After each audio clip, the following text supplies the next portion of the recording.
ये था चंद्रलोक, एक ऐसा देश जहां समय का असर नहीं होता था और जो पुराने जादू से घिरा हुआ था। यहां झरने हरे भरे ढलानों से नीचे गिरते थे और नदियां एक अजीब सी चमक से झिलमिलाती थीं। चंद्रलोक के लोग कुदरत के साथ रहते थे, उनकी जिंदगी पहाड़ों की धुन के साथ चलती थी।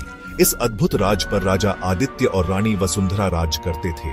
वे अपनी बुद्धिमानी, दया और अपनी प्रजा के लिए गहरे प्यार के लिए जाने जाते थे। राजा आदित्य एक मजबूत और न्यायप्रिय राजा, अपने राज्य की रक्षा करने और उसकी समृद्धि सुनिश्चित करने के लिए समर्पित थे।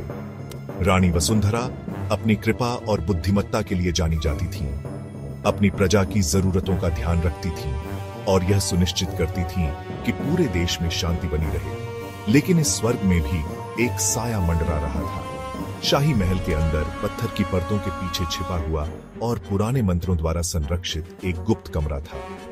यह कालकक्ष था, समय का कमरा, एक ऐसी जगह जो सभी के लिए मना थी।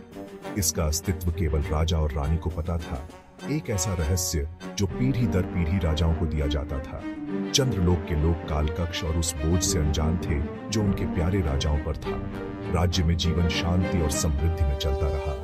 गुप्त कमरे का साया दूर और महत्वहीन लग रहा था, फिर भी कालकक्ष का अस्तित्व और उस रहस्य का भार महल की दीवारों के भीतर एक स्पष्ट तनाव डालता था। एक ऐसा तनाव जिसे राजा आदित्य और रानी वसुंधरा के बीच का प्यार भी पूरी तरह से दूर नहीं कर सका। कालकक्ष रानी वसुंधरा के दिमाग पर भारी था। इसकी मौजूदगी एक ऐसी शक्ति की निरंतर याद दिलाती थी जिसे वह समझ नहीं पा रही थी। एक ऐसी शक्ति जिसने उसे डराया और उसे अपनी ओर खींचा। एक रात जब चांद ने महल को अपनी चांदनी में नहलाया, रानी वसुंधरा ने खुद को उस कमरे की ओर खींचा हुआ पाया। वह उसके भव्य दरवाजों के सामने खड़ी थी। उनकी ठंडी सतह पर प्राचीन चिन्ह खुदे हुए थे। कमरे के चारों ओर की हवा अलग महसूस हो रही थी, एक अनदेखी ऊर्जा से भरी हुई। एक अकथनीय शक्ति ने उसे आगे बढ़ने के लिए मजबूर किया, अंदर छिपे रहस्यों को उजागर करने की इच्छा।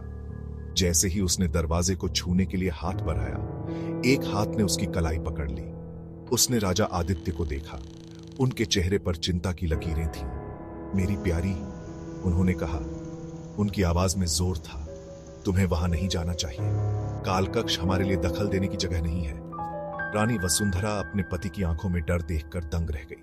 उसने उसे इतना डरा हुआ कभी नहीं देखा था। लेकिन क्यों, मेरे प्यारे? उसने पूछा। उसकी आवाज थोड़ी कांप रही थी।